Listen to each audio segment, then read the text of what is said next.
Assalamualaikum warahmatullahi wabarakatuh. Waalaikumsalam warahmatullahi wabarakatuh. Gimana ayah bunda? Lancar Masih damainya anak happy ya? puasa? Insya Allah masih happy Sudah nih. seseru apa dramanya? Dramanya dengan anak, dramanya dengan suami istri nih.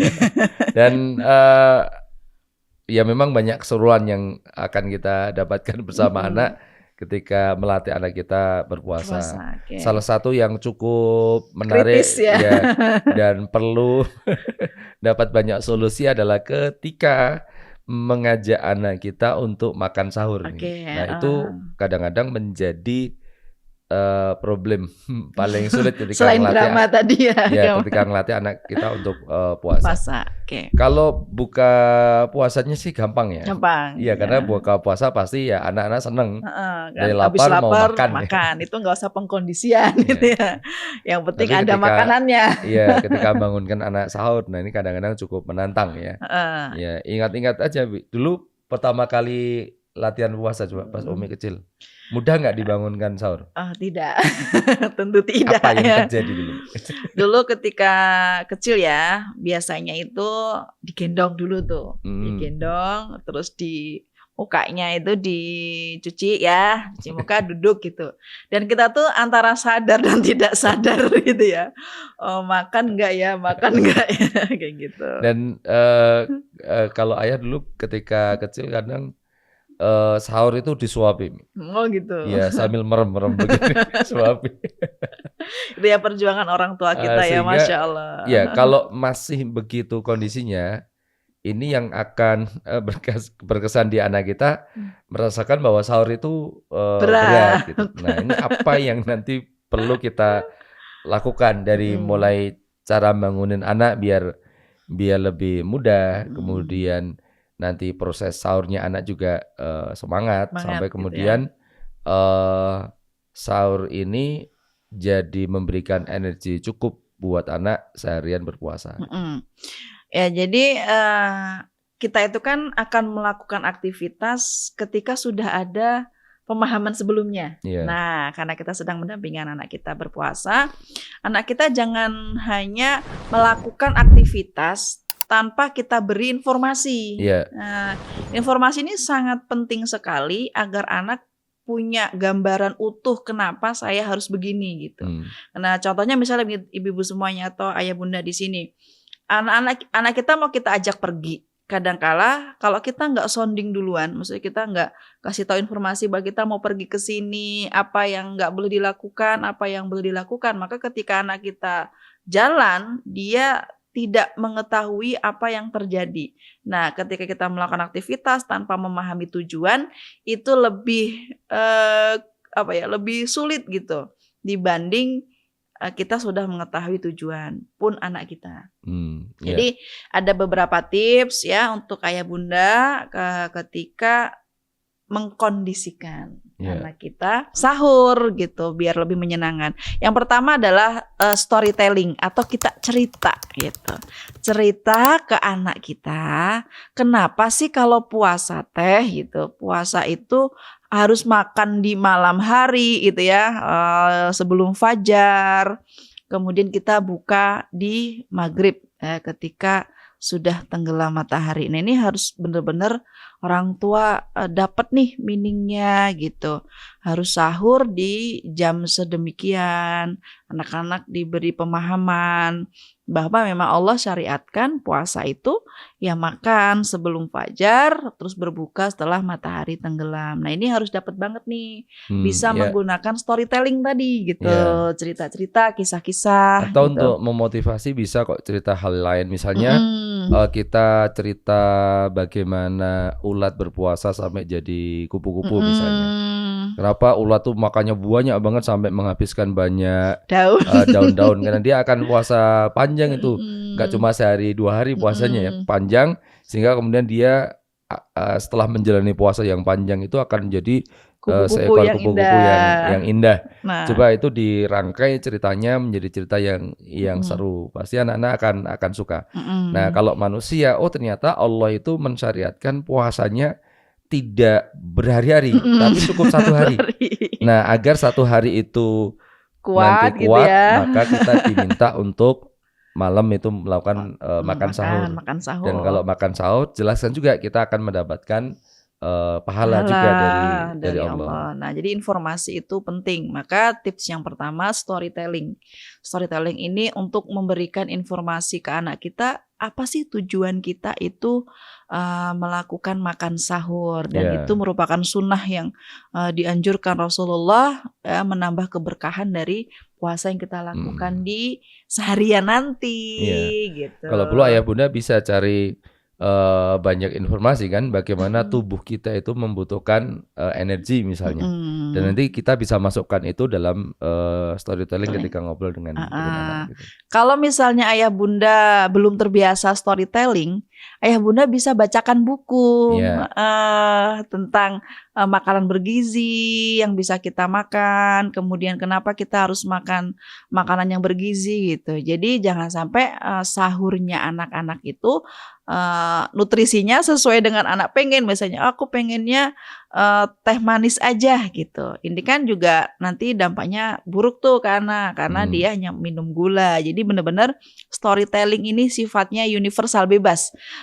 Orang tua bebas menggunakan media apapun, bebas menceritakan kisah apapun, tapi meaning atau maknanya adalah anak bisa memahami.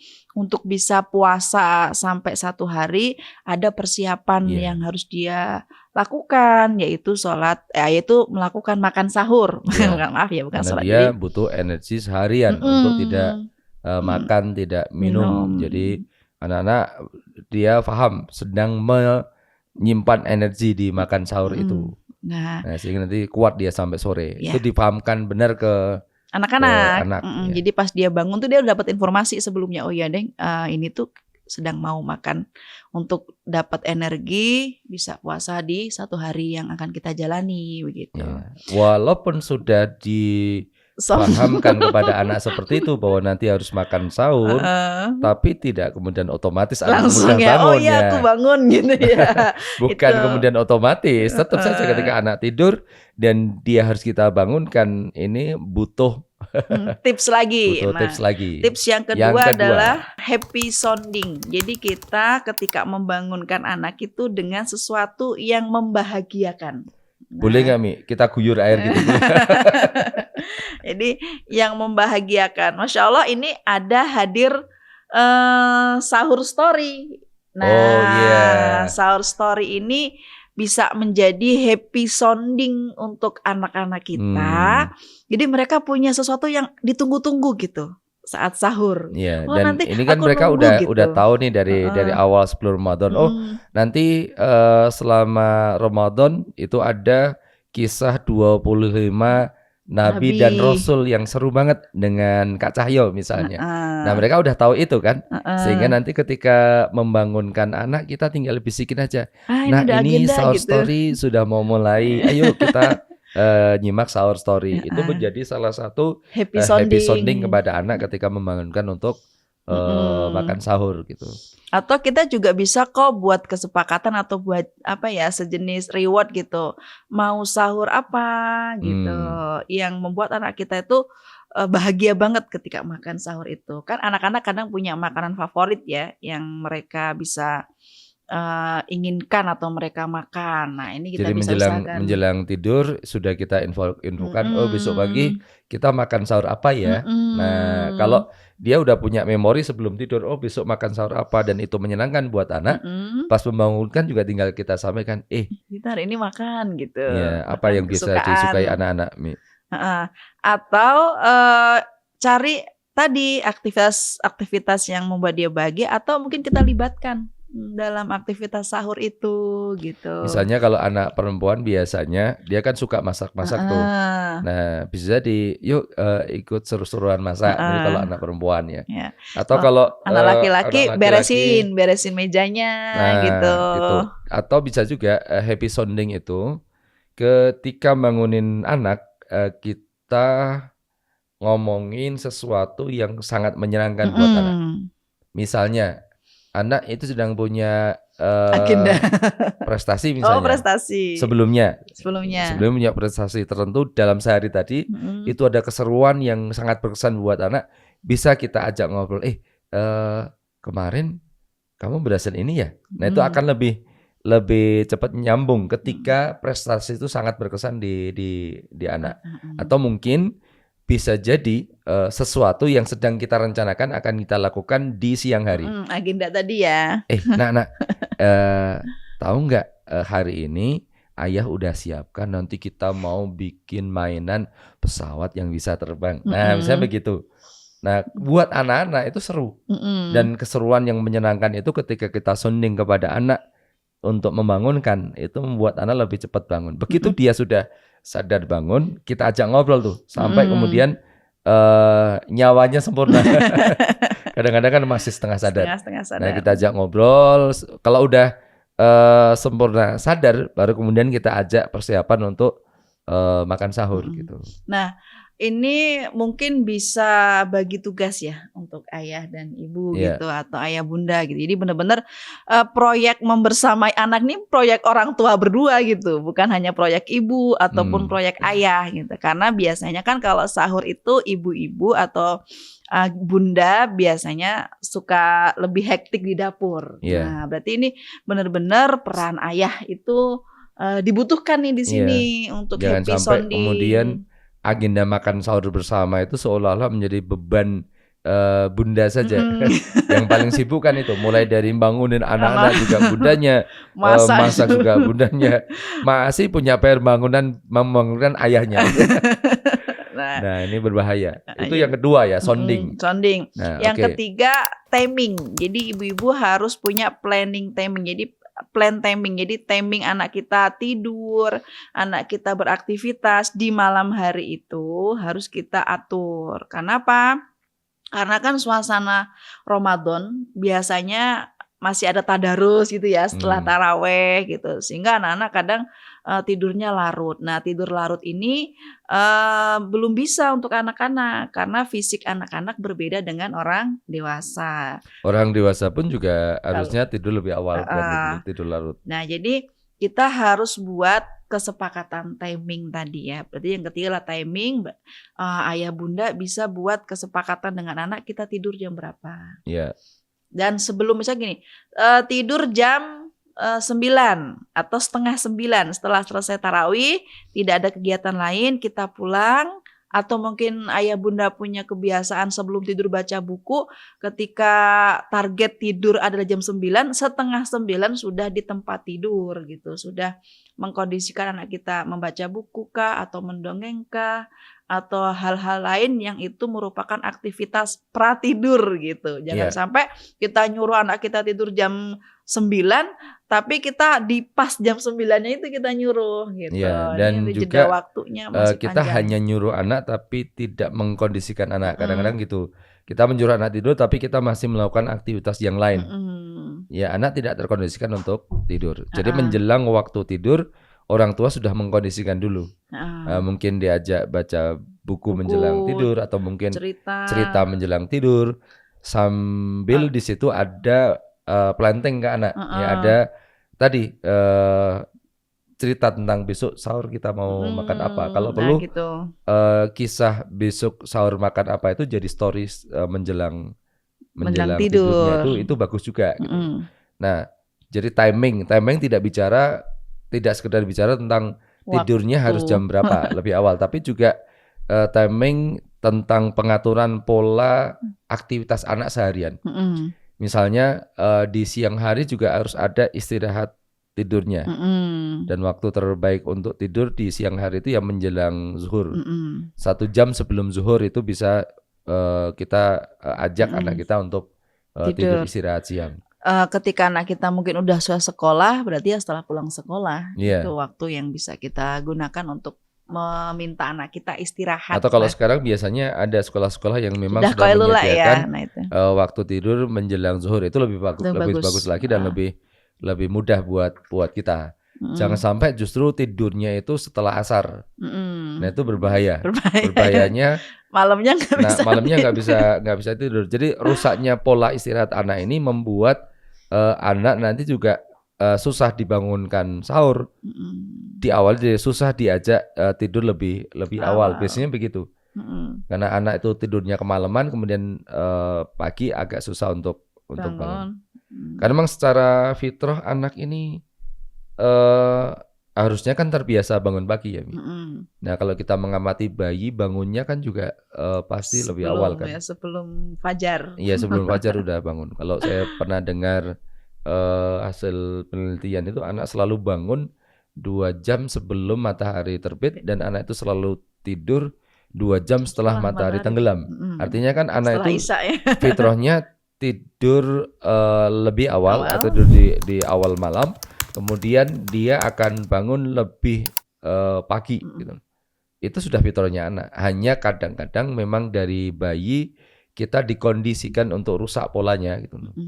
Ya, karena ada kepentingan orang tua ya. Bayi udah bangun, ya udah minta ASI di pagi hari, ya dikasih ASI tapi sambil dibubuin kembali biar tidur lagi. Alasannya biar orang tuanya, bundanya bisa melakukan banyak aktivitas dengan tenang tanpa diganggu anak. Padahal harusnya memang dari sejak bayi itulah kemudian anak kita dibiasakan begitu bangun pagi sebelum subuh, ya udah diajak ngobrol, diajak aktivitas. Nanti kalau mau istirahat lagi ya bukan di waktu pagi itu. Tapi biasanya sih anak-anak waktu duha udah tidur. Ya, kembali ke yang tadi kita bahas. Nah, kalau udah terlanjur rusak polanya, ya kita mempolakan lagi. Jadi bangunnya lebih awal tadi. Kalau dia bangun lebih awal makan sahur, mudah sebenarnya siang hari itu diminta untuk istirahat tidur. Insya Allah bisa. Tapi kalau bangun paginya udah kesiangan, itu biasanya siang itu susah tidur dan tidurnya sudah kecapeannya sore habis asar.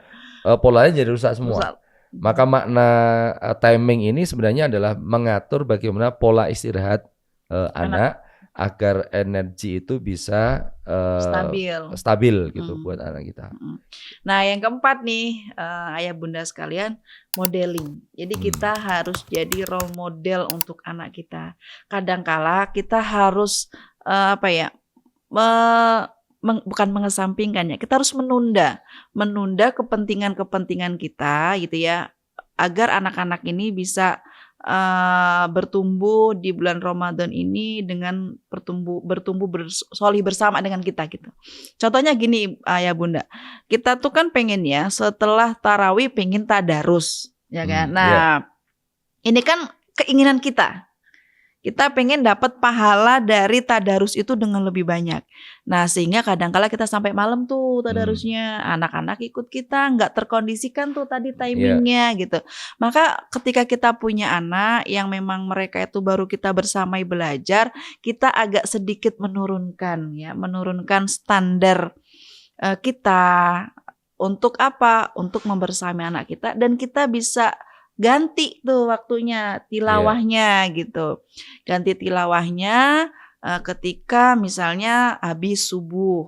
Ketika anak-anak juga biar ikut mendengarkan apa yang kita malam baca juga atau bisa malam sebelum bangun anak untuk sahur. Nah, jadi benar-benar kita dalam tanda kutip sebagai orang tua kasih model gitu. Jangan sampai kita jadi orang yang egois, ngejar-ngejar pahala untuk diri kita. Sedangkan anak kita tarik-tarik sehingga mereka terseok-seok untuk mengikuti apa yang menjadi target kita. Jadi benar-benar bulan kesabaran banget untuk orang tua gitu. Insya Allah nanti kalau anak-anak itu kan waktu anak-anaknya nggak lama sebetulnya. Nah, jadi benar-benar ketika waktu anak-anak ini kita coba untuk bersabar, kita mencoba untuk membersamai mereka dengan fase-fase mereka. Insya Allah ketika mereka sudah smooth nih ya sampai di masa balik, nanti kita juga akan ada waktu kok untuk tadi ya sesuai dengan target-target yang akan kita termasuk juga orang tuanya gitu. Ketika di pagi hari di waktu-waktu sahur juga ngasih contoh memang bangunnya juga lebih awal dalam posisi sudah ceria siap bersamai anak-anak.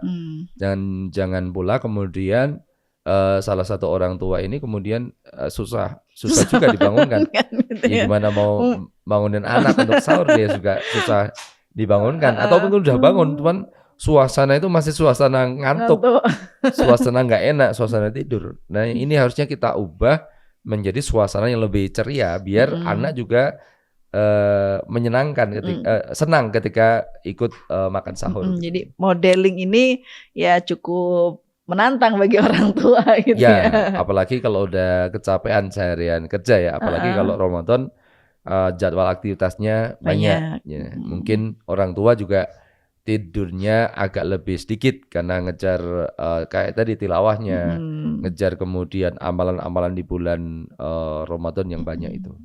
Tapi kan insya Allah yang kita usahakan tidak mungkin tidak tercatat oleh Allah gitu ya. Jadi tetap semangat ya ayah bunda. Tetap mendapatkan pahala di bulan Ramadan. Jadi ada 4 tadi ya. Yang pertama adalah storytelling untuk menancapkan strong way ke anak. Yang kedua happy sounding. Yang ketiga itu timing. Dan yang terakhir adalah modeling dari orang tua yang harusnya jadi contoh untuk anak-anak. Dan Masya Allah kembali lagi sahur story ini luar biasa banget untuk jadi happy sounding anak-anak kita. Ya, semoga banyak membantu ya ayah bunda. Oke, kita akan lanjut juga pembahasan di seri yang lainnya. Assalamualaikum warahmatullahi wabarakatuh. Waalaikumsalam warahmatullahi wabarakatuh.